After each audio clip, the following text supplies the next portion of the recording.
Hey guys, I just want to jump on here real quick and tell you a little update on the podcast. Originally, when we started this podcast, it was going to just be me interviewing people. And after I did the first interview, I didn't go quite as smooth as I'd hoped because the program didn't quite work out. Well, we figured out the logistics of that. However, after interviewing my first guest, I saw that she had the same interests as I did and the same passion for this podcast that I did. So, after talking with her for just a few minutes, I could see she was going to be an awesome fit. I asked her to be my co host, and she gladly accepted. So, I'm going to play you just a little excerpt of that interview that I did with her to introduce you to her and hear her story. So, here she is, and we can't wait to get started on doing these podcasts. So, here's a little taste of Ashley. Okay, so it was actually the middle of the night, leap day of 2016. Our next leap day is actually coming up, so it's kind of going to be interesting because it will be the first official anniversary. I got up in the middle of the night to use the restroom. I had been in a car accident 3 weeks prior, so I was actually on muscle relaxers, so I was a little unsteady on my feet, and I tripped in the bathroom because I didn't turn on the light because that wakes you up in the middle of the night and it's hard to fall back to sleep.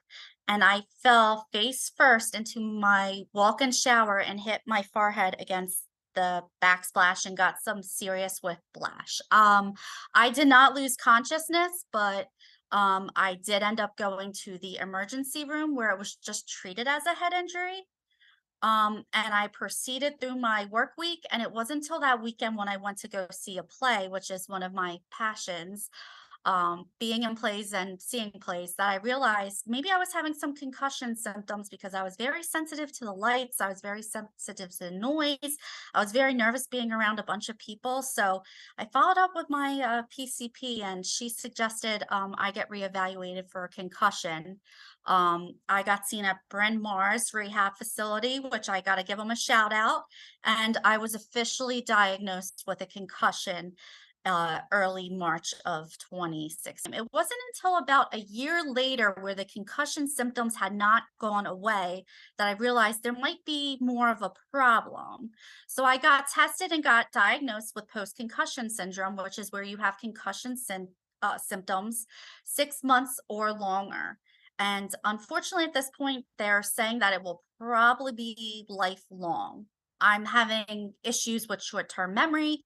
I'm having issues with bright lights. I get migraines. I get nauseous. I get very overwhelmed with crowds. Going to the grocery store was the hardest thing for me to do to return to post concussion because it's just very stimulating. And the way it's set up with like all the aisles and stuff, it's just not concussion and brain injury friendly.